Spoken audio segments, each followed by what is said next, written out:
I was at a dinner in London given in honor of one of the most celebrated English military men of his time. I do not want to tell you his real name and titles. I will just call him Lieutenant General Lord Arthur Scoresby. I cannot describe my excitement when I saw this great and famous man. There he sat, the man himself, in person, all covered with medals. I could not take my eyes off him. He seemed to show the true mark of greatness. His fame had no effect on him. The hundreds of eyes watching him, the worship of so many people, did not seem to make any difference to him. Next to me sat a clergyman who was an old friend of mine. He was not always a clergyman. During the first half of his life, he was a teacher in the military school at Woolwich. There was a strange look in his eye as he leaned toward me and whispered privately, "He is a complete fool." He meant, of course, the hero of our dinner. This came as a shock to me. I looked hard at my friend. I could not have been more surprised if he had said the same thing about Napoleon or Socrates or Solomon. But I was sure of two things about the clergyman. He always spoke the truth, and his judgment of men was good. Therefore, I wanted to find out more about our hero as soon as I could.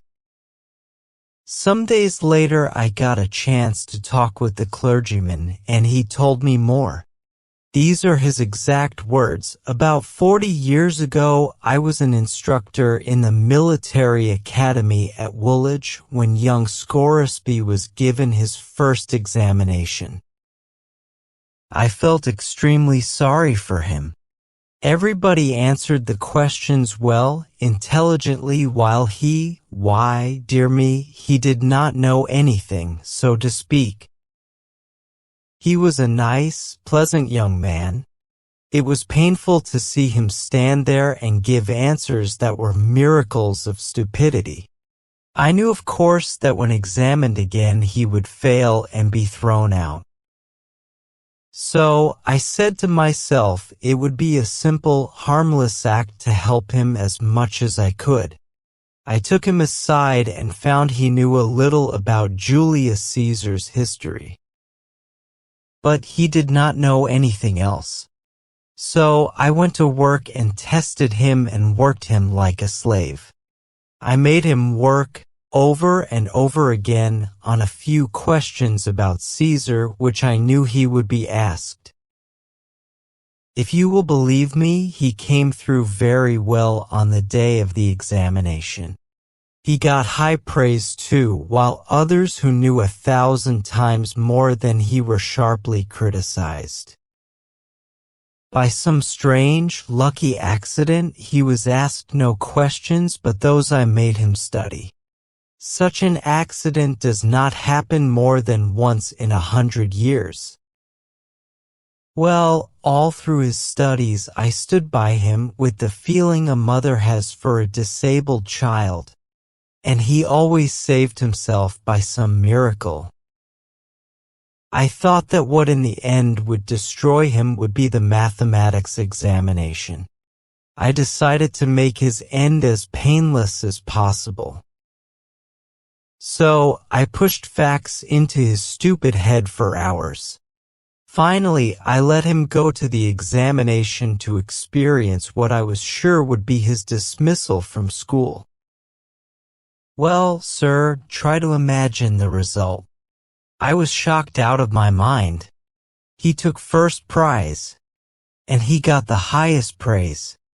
I felt guilty day and night. What I was doing was not right. But I only wanted to make his dismissal a little less painful for him.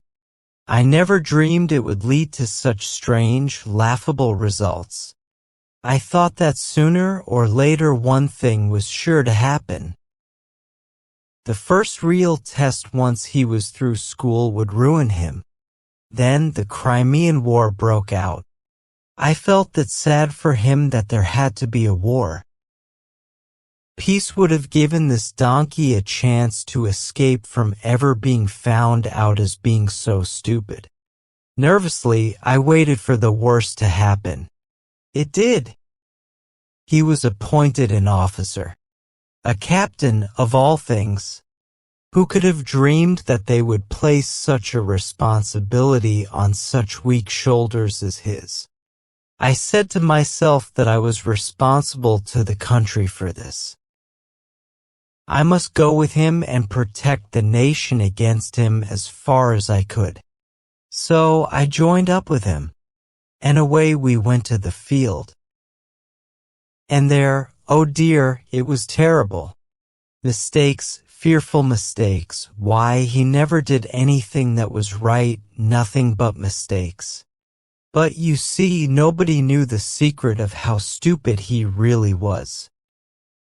Everybody misunderstood his actions. They saw his stupid mistakes as works of great intelligence. They did, honestly.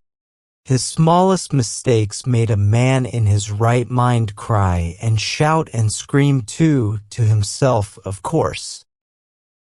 And what kept me in a continual fear was the fact that every mistake he made increased his glory and fame.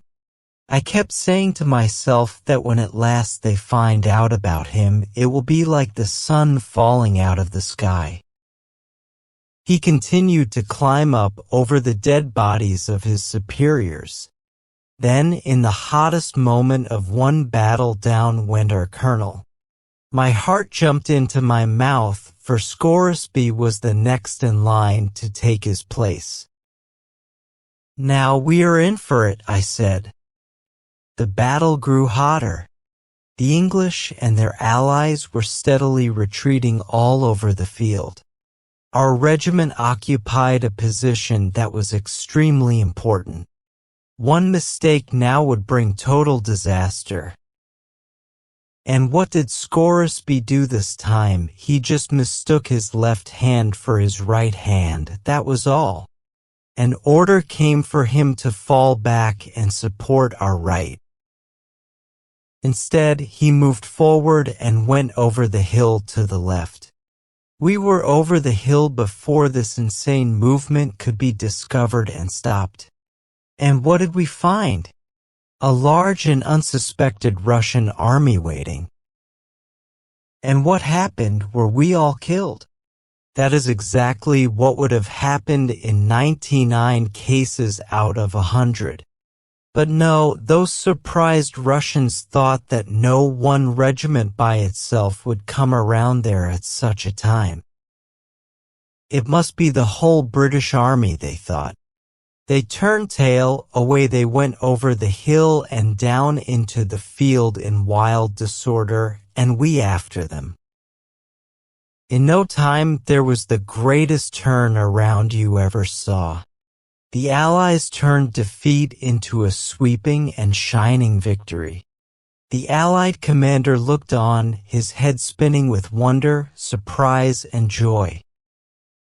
He sent right off for Scoresby and put his arms around him and hugged him on the field in front of all the armies. Scoresby became famous that day as a great military leader honored throughout the world. That honor will never disappear while history books last. He is just as nice and pleasant as ever, but he still does not know enough to come in out of the rain. He is the stupidest man in the universe. Until now, nobody knew it but Scoresby and myself. He has been followed day by day, year by year, by a strange luck. He has been a shining soldier in all our wars for years. He has filled his whole military life with mistakes. Every one of them brought him another honorary title. Look at his chest, flooded with British and foreign medals. Well, sir, every one of them is the record of some great stupidity or other. They are proof that the best thing that can happen to a man is to be born lucky. I say again, as I did at the dinner, Scoresby's a complete fool.